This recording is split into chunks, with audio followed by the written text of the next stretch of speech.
नांदेड जिल्ह्याचे खासदार काँग्रेसचे रवींद्र चव्हाण हे लवकरच भाजप पक्षात प्रवेश करणार असल्याची चर्चा सध्या जिल्हाभरात सुरू आहे। समाज माध्यमांवर देखील मोठ्या प्रमाणात चर्चेला उधाण देखील आलंय। मात्र ही अफवा असून भाजपकडून षडयंत्र सुरू असल्याचं खासदार रवींद्र चव्हाण यांनी म्हटलंय। कालपासून सोशल मीडियावर एक नवीन चर्चा सुरुवात दिसते झालेली। सोशल मीडियाच्या फेसबुकच्या पेजच्या माध्यमातून अनेक जणांनी एक प्रश्नार्थक त्या ठिकाणी उपस्थित केला आहे, प्रश्न उपस्थित केला आहे की नांदेडचे खासदार भाजपमध्ये जाणार म्हणून।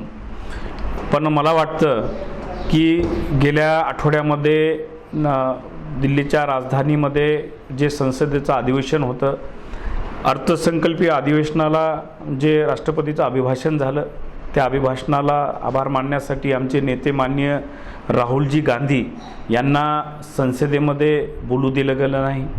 आज त्यांनी जे देशाच्या सुरक्षेचा मुद्दा त्या ठिकाणी संसदेमध्ये उपस्थित करत असताना एवढा महत्त्वाचा मुद्दा माननीय राहुलजी गांधी यांना बोलू देत नाही आहेत। आणि राष्ट्रपतीचं अभिभाषणाचा आभार व्यक्त करण्यासाठी देशाचे पंतप्रधान जेव्हा या संसदेमध्ये येत नाही आहेत आणि देशामध्ये सध्या भाजप बॅकफूटवर गेल्याचं चित्र संपूर्ण देशवासियांना पाहायला मिळत आहे।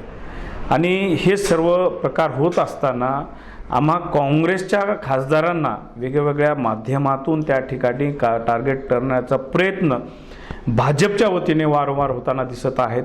संसदेच्या अधिवेशनादरम्यान काही महिला खासदारांवर प्रश्न उपस्थित केले गेले, पंतप्रधानांच्या सुरक्षेविषयी प्रश्न उपस्थित केले गेले। काल सोशल मीडियाच्या माध्यमातून माझ्यावरही काही प्रश्न उपस्थित झालेले आहेत की नांदेडचे खासदार रवींद्र चव्हाण हे भाजपमध्ये जाणार आहेत।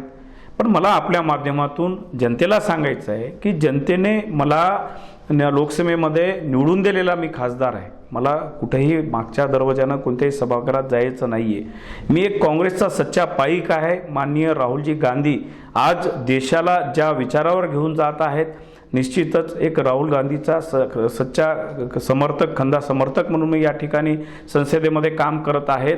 भाजप हे वेगळ्या अशा अफवा वेगळ्या माध्यमातून पसरून जनतेमध्ये संभ्रम निर्माण करण्याचं काम या ठिकाणी करत आहेत।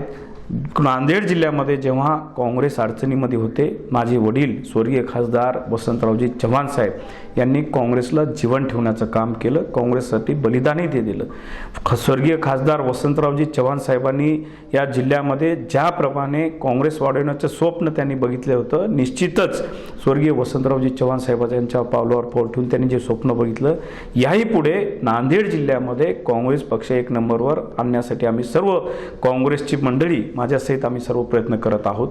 काल परवा जी महापालिकेची निवडणूक झाली त्यामध्ये आपण बघू शकता की काँग्रेस आणि वंचित आघाडीने एक चांगली फाईट नांदेड महापालिकेमध्ये या ठिकाणी भाजपला दिलेली होती। आमच्या जवळपास 8 ते 10 जागा अवघ्या 200 ते 250 मताच्या फरकाने आम्ही त्या ठिकाणी पराभूत झालो। मताची टक्केवारी आम्हाला या ठिकाणी जास्त आहे, म्हणजे चांगली आहे। भाजपला कमी अधिक थोडीफार जास्त असेल तरी काँग्रेस वंचित आघाडीला या ठिकाणी मताची टक्केवारी आहे।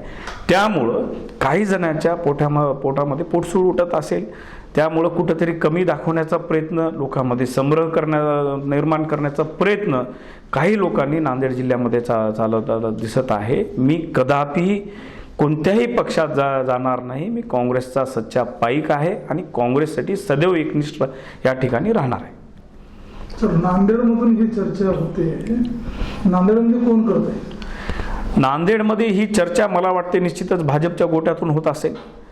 भाजपलाच या ठिकाणी आता आम्ही या ठिकाणी सगळ्यात महत्त्वाचे कॉम्पिटिटर हे भाजपचेच आहोत, त्यामुळं भाजपच्या व्यक्तीकडून अशी शक्यता होत असेल अशी माझी शंका आहे। हे कुणाचे चलेचा पडेल? आता आपण बघू शकतो बऱ्याचशा ज्या फेसबुकमधून जे पोस्ट आहेत, जे काही चॅनेल्सच्या माध्यमातून त्या ठिकाणी बातम्या पसरवल्या जात आहेत, ते भाजपच्या व्यक्तीच्या संबंधित त्या ठिकाणी दिसत आहेत। मी आज माननीय पोलीस अधीक्षक साहेबांनाही बोललो, काही फेक अकाउंटवरून हे पोस्ट व्हायरल केल्या जात आहेत।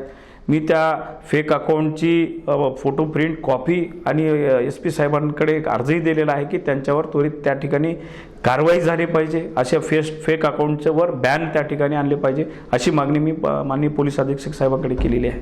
जे अकाउंट आहे ते कोणाचे चलेचे? ते अकाउंट जे आहेत ते निश्चितच भाजपशी निगडीत आहेत।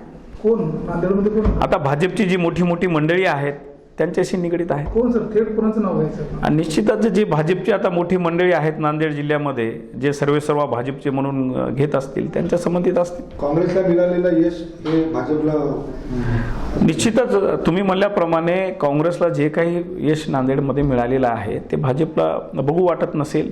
येणाऱ्या जिल्हा परिषद निवडणुकीमध्ये नांदेड जिल्ह्यातल्या लोकांमध्ये संभ्रम निर्माण करण्यासाठी असा प्रकार या ठिकाणी नांदेडमध्ये होताना दिसतंय.